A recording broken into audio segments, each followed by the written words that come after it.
was 12, I was going through a lot of body image issues, which, I didn't really realize at the time, but I was really combating a pretty unhealthy self-image, and I was looking to make a change. So I took on yoga and Surya Namaskar specifically as a workout to facilitate changing my body and becoming someone that I could, be more comfortable being.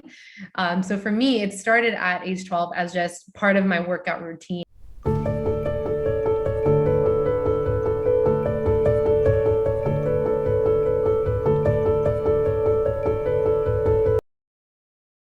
Vanakkam, namaste, and hello, everyone. Welcome to the 8th episode of Inside the Minds of Great Yogis. In today's episode, we have a very special guest joining us. And to start off, as a Tamil American yoga teacher brought up around the world, her cross-cultural identity is indivisible from her approach to practicing wellness practices and advocating for social justice.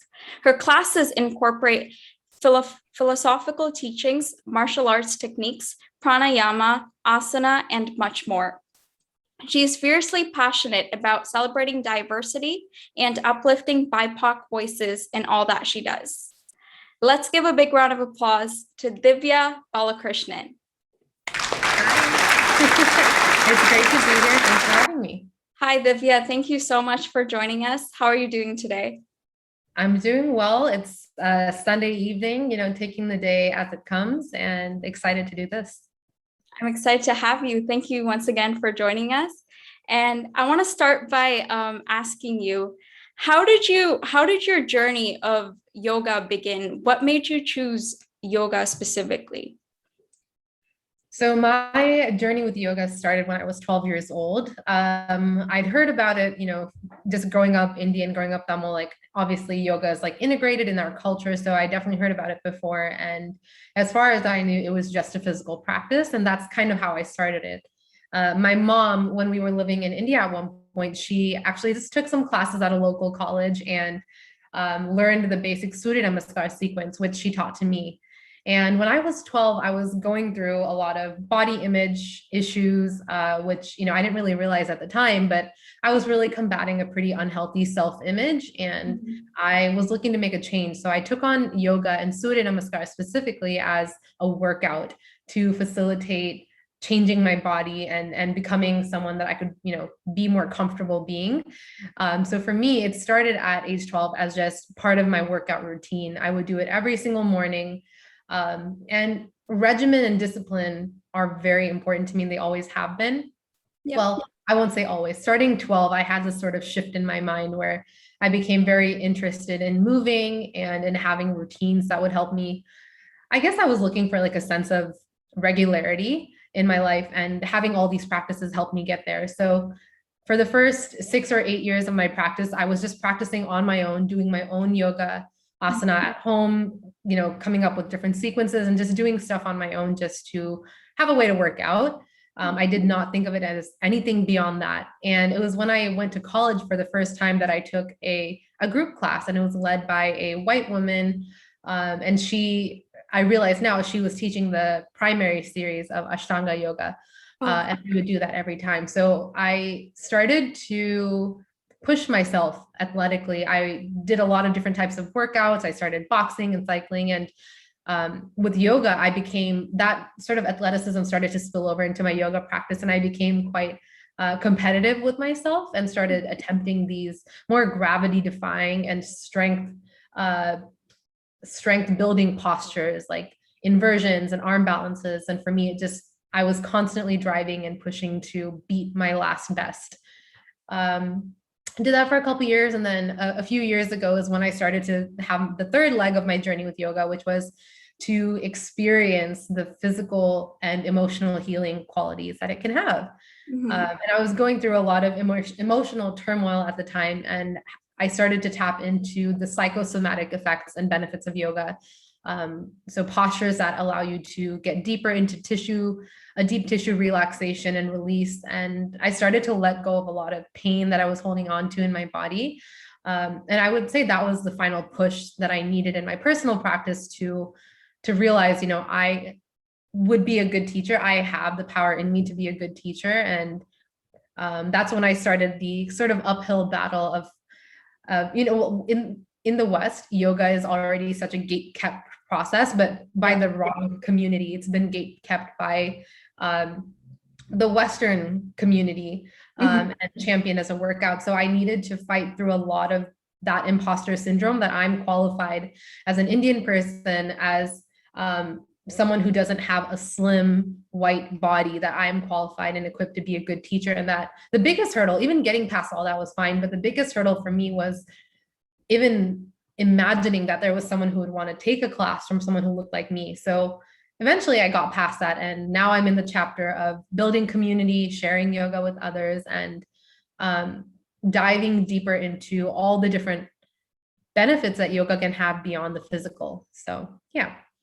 I think it's incredible that you chose yoga, and I feel like I'm really inspired already by what you said. And I'm so glad that that 12-year-old young Divya chose yoga, and despite, all that challenges, you still prevailed and you came across that. So that's incredible, and I'm so proud of you. So thank you for choosing yoga. That is so sweet to hear. I mean, honestly, looking back, I feel like yoga chose me. I know that sounds corny and contrived, but honestly, it found me, and it's become such a huge part of my life that I'm grateful to yoga as well. Yeah. Yeah, and yoga is lucky to have you for sure. And I want to come to the next question, which is, what are some tips you have to succeed as a yogi? Like, these are Divya's tips alone. So what are some tips you have you would suggest to the audience? So depending on what is driving the person, I have a few different suggestions that I typically give out. So if someone is exploring yoga for the first time, if this is their introduction to it, I would recommend that they start with a personal practice. I think a lot of people immediately jump to group classes, which can be weird environments, because yoga has not always been this like big, like collective practice. Yoga is all about individual spiritual attainment. And there is a huge benefit that has to do with collective consciousness and collective energy. Definitely, that's a huge part of yoga. But if you're starting for the first time, I would say it's the most sustainable when you see the personal benefit, which means you have to start alone. You have to start with seeing how yoga can transform you, whether that's starting with just having a simple breath work practice every day, practicing some kind of pranayama every morning, or if it's just choosing one asana, one posture, and doing that consistently for 10 days, a month, and just observing how your body adapts and changes. That can give you the context that you need to keep building your practice and figuring out how to start bringing in other elements of yoga. It can be very daunting if you think starting from the very beginning that you have to know everything and experience everything with yoga. I still get caught up on this like decades later, thinking there's so much to know. Like I still feel like I don't know where to start when it comes to yoga, and I've had like decades of practice. So the biggest asset that I've had is starting with my own practice and not making it about anybody else. When you go into a studio, it becomes, you can't help it. It's human to look at the people around you, to set yourself in context against your environment, which means you're inherently starting to compare yourself to people, and it takes you out of your mind. It takes you out of your body. And it basically makes it less authentic. So starting with a personal practice, choosing one or two elements that you can consistently practice for about 30 days, just so you can observe the benefits, whether you're also logging, how does your body feel today? Have you noticed any changes in the way that you breathe or your energy levels? And just building your own library of knowledge, of your own intuitive knowledge, because that's what you're going to be looking at long term, is your own changes, right? You have to be your own record. So starting with a personal practice is the biggest thing that I would recommend. I like how you said a personal practice, because before like attempting to go to like a group class, you first have to get a better understanding of yourself and like what you can do. And I feel like a lot of people tend to ask, should I be flexible enough like to do yoga? And I feel like that's like one of the common questions a lot of people ask. So do you have anything to say about, flexibility? Does it really matter? I think flexibility is one of those things that will always be different for different people. And it's going to mean flexibility is relative. It's always relative. A gymnast's definition of flexibility can be very different from a lifelong yoga practitioner's definition of flexibility. People's bodies are inherently built differently than each other, and we have different capabilities. And that's something that we should celebrate and find a way to celebrate with yoga, right? Rather than as a definition or a restriction. I definitely still struggle with accepting this because my body is built a very specific way. I often joke that I have shoulders like a linebacker because I feel like I just spent so many years building myself in a certain way, doing different Western workouts that kind of affected my body that I'm still recovering and healing from, because these practices do not care about functional mobility. They do not care about a healthy amount of flexibility. And again, I say that in a relative way, flexibility is relative. They care about things that are only going to appear outward, like muscle definition, the size of your muscles, the shape of your body, you know, the width of your body, all these different things. And because of that, my whole body image got distorted and flexibility became the last thing that I cared about. But in terms of building flexibility, it's all about knowing your body well. You have to have a very in-depth knowledge of your body and how it feels to be in your body. We're so preoccupied with how our body looks. It's almost like we're daily, all we're doing by looking in mirrors is disassociating from what it feels like to be in our body. And knowing how to move in your body, how to protect your body, and how to feed your body, even with movement. Even movement is feeding our body. You have to become an expert in feeling like yourself so that you can know what it means to be flexible. It's not always about touching your toes. Maybe flexibility becomes about feeling length in your muscles, about feeling sensation in certain muscles that you never really had an awareness of before. That can mean that you're becoming more in tune with your body, and that comes with flexibility. That comes with a daily practice, starting to have a greater awareness of your body. So in summary, I think just having more awareness of your body is what flexibility means to me. That you explained it very well, and I love that comprehensive examples you've shared about flexibility. And I definitely agree with you. Flexibility is not as important. It's a component that can be taken into consideration, but it's not as important. Like when you start practicing yoga, flexibility should be the last thing that one should be concerned about. It's about more of the practice and how far it takes you. So. Okay. I want to come to the next question, and this is actually in connection with the introduction I actually provided.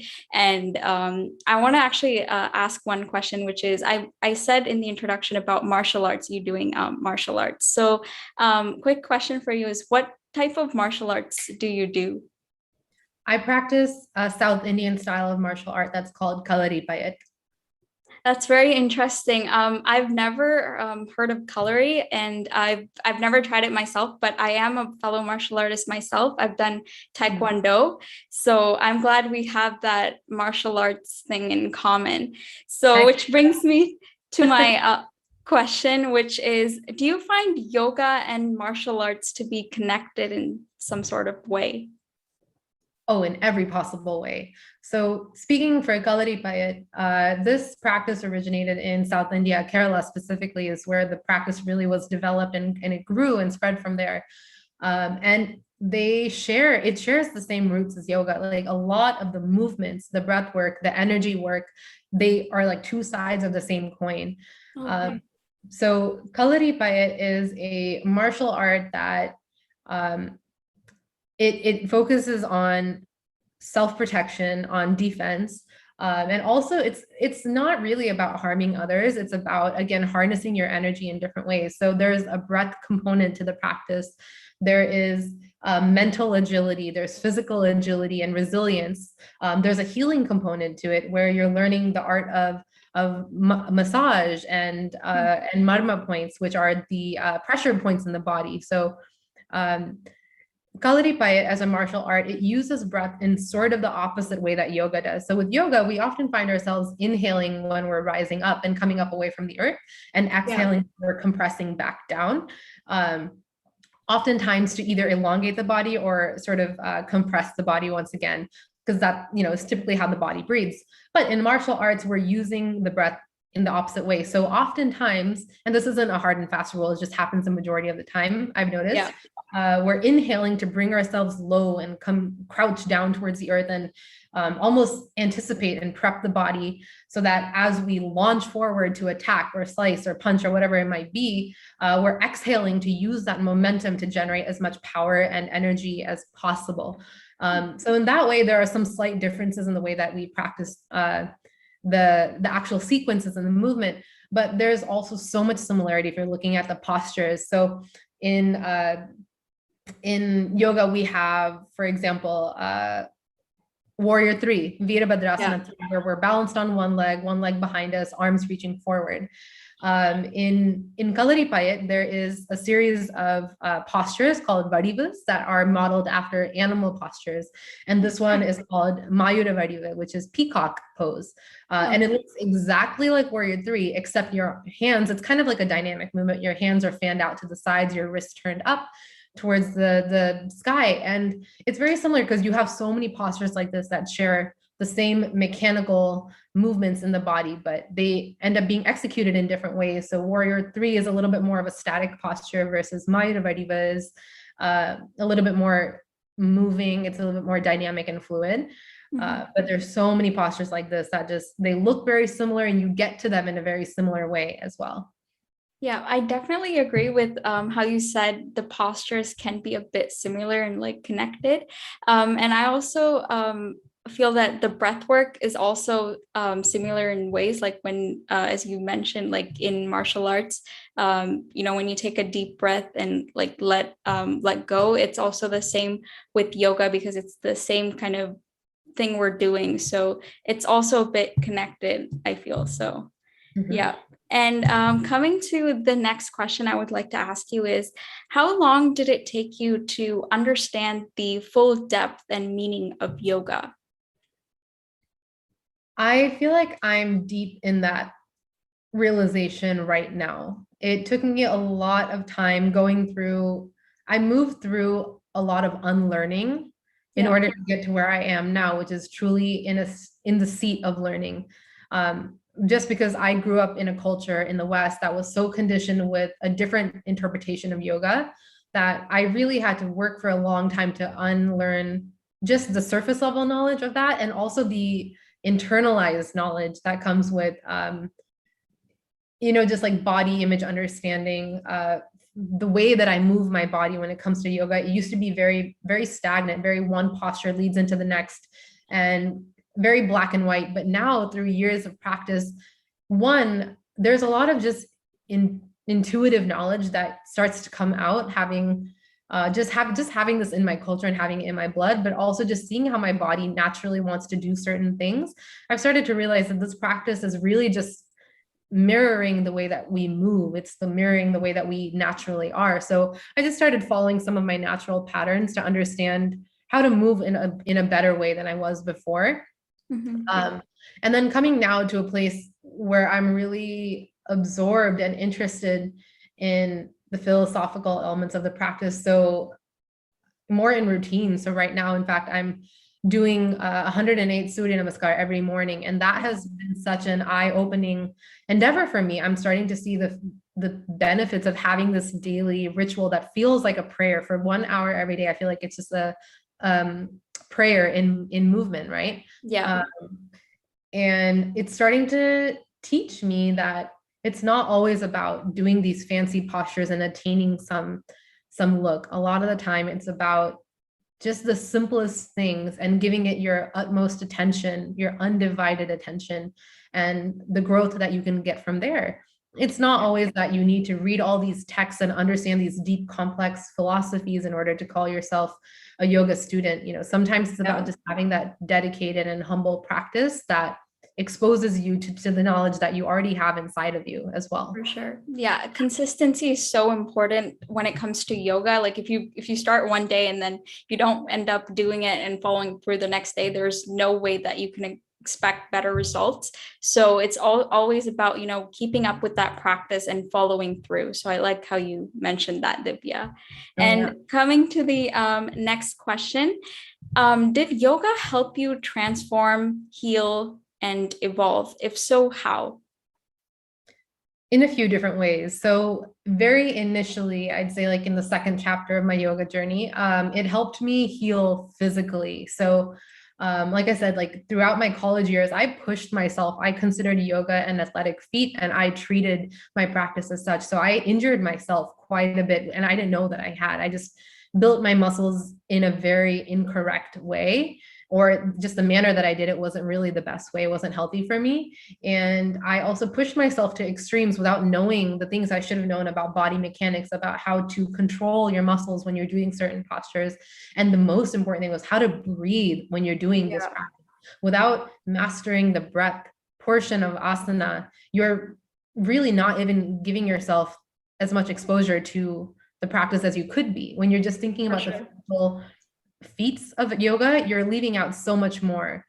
So once I learned how to, well, the first thing when I started practicing different types of postures, so hip openers and heart openers, I started to notice that there was a lot of pain that I was releasing, not physical pain necessarily, but a lot of emotional pain that I truly believe that you store in your body as like a physical presence. So it helped me release a lot of that emotion, and it brought a lot of stuff to the surface, which I'm still kind of working through and adapting my practice around. So on one arm, that's kind of how I healed. And now in terms of evolving, I have a much more graceful and gentle approach to yoga.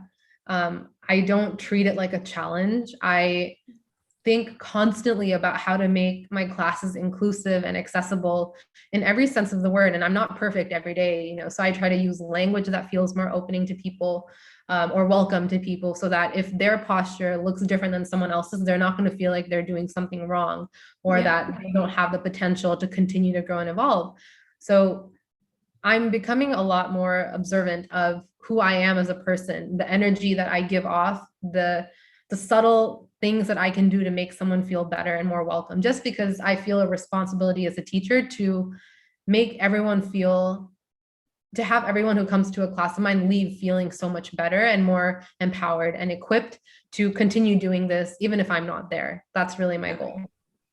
I feel like speaking with you already gives me this positive aura around me and the positive vibe already. So I'm sure that your students can definitely feel that. And I can say that they're so lucky to have you as a teacher. So I'm so happy that you mentioned that. And it's amazing that, you know, how much yoga has changed you and how you kind of evolved as a person as well. So yeah, I want to come to our next question, which is, who's your inspiration in terms of yoga?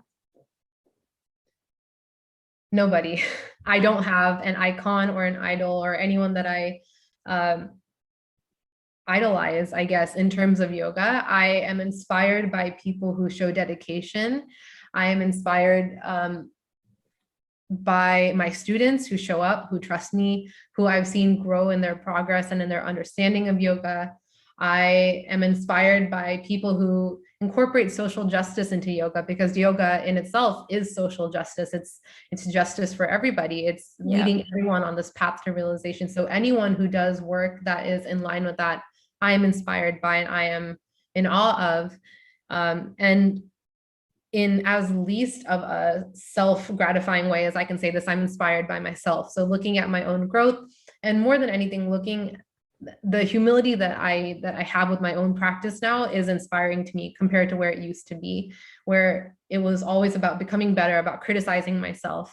And now when I practice, I realize that it's nothing to do with me. Yoga in itself just means union, right? To bring together. And that's what I see in yoga, is that it's sparking this flame that we all have inside of us that brings us, like igniting that spark inside of you to exactly continue. It's like you take a bulb and you shatter it into a billion pieces, and we're all parts of that maybe bulb isn't the best example, but light, energy, whatever it is, you know, we're all part of that. So when I practice and I feel that something light up inside of me, that is the thing that inspires me, because it makes me feel connected and reassured in a world that can feel really overwhelming and stressful. That helps me remember that we're all part of the same thing, that we're all interconnected and entangled with each other. And that gives me a sense of peace. So I would say that is a big part of my practice. That's something that inspires me every day. I'm so glad how you said your students and then how you said yourself, that like that goes down to show how much of a self-esteem and confidence you have in yourself. And I think it's such a positive vibe that, you know, despite having those criticisms within yourself, you kind of overcame that and kind of broken that and said, you know, I can do this, and kind of showed that. So thank you for that. And, you know, saying yourself alone, that's amazing. Yeah, thanks. And now I have some rapid fire questions for you. And I want to start off by asking you, what are your top 3 favorite asanas and why? Top 3 favorite asana. So I really love, I know this isn't like a single asana, but it's a sequence. Surya Namaskar is my top. It is my go-to. It's the first thing that I ever did. And it's the thing that I still do every single day. Like I don't practice crazy postures every day. I do Surya Namaskar every day. Yeah. So that is the best. That's my favorite asana, or I guess sequence that I would So start Surya Namaskar is Divya's secret like energy. So definitely everyone try that out for sure.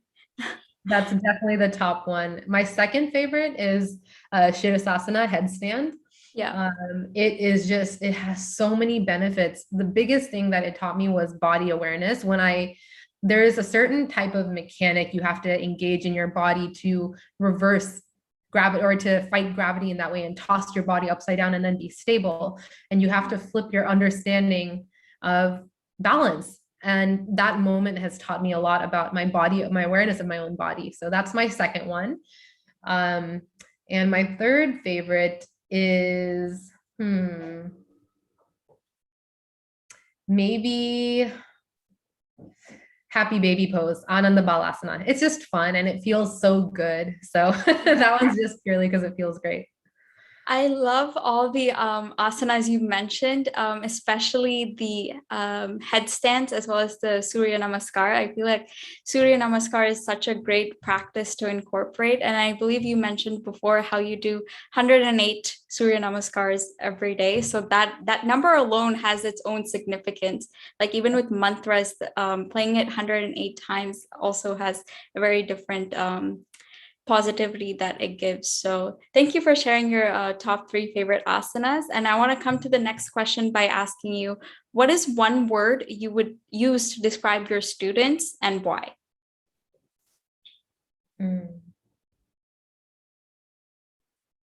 Trusting.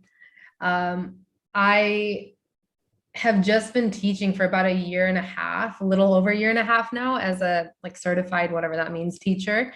Yeah. And there are a lot of people who have come back to me and come back to my classes and supported my journey, whether it's through classes that I teach with the studio, or contracted for a couple months, or if it's just through the classes that I publish on my YouTube. It's been my friends, it's been strangers off the internet, it's been people who have found me through I don't know how. They give me feedback on these classes and they tell me how it's helped them in different ways. Or even people when I take live classes, I've had friends say, I don't know how you knew this, but that was exactly what I needed on that day. And to me, that just shows a lot of trust, because obviously I can't know where everyone's coming on every single day when they come to a class of mine, but it takes a certain level of open-mindedness and vulnerability to trust a teacher and allow the class, allow the yoga that they're guiding you through to affect you in the way that they intend. So I think that takes a lot of trust, and I see that in everyone who comes to my classes, and I appreciate it. Definitely. Trust is such an important component, especially with yoga. Like trust is vice versa, especially with the student as well as the teacher, to develop like a better relationship through the art of practicing yoga. So thank you for sharing that important component of yoga. And finally, I want to ask you, if you were to choose one location to do yoga, where would you choose and why? The beach. The beach. I love the vibe. It's just beautiful. Anytime that I can practice outdoors or in nature, I opt to do so, because yoga is a practice that is born out of nature, out of the elements. Even everything we do, it's based out of, it replicated off of animal movement or an animal posture or off of something in nature. And I just feel like when you practice that way, you're opening yourself up to so much more, and it feels powerful, very powerful practice in nature. And the sun on the beach is just next level. Like life came out of the ocean. Sure. The sun is so powerful.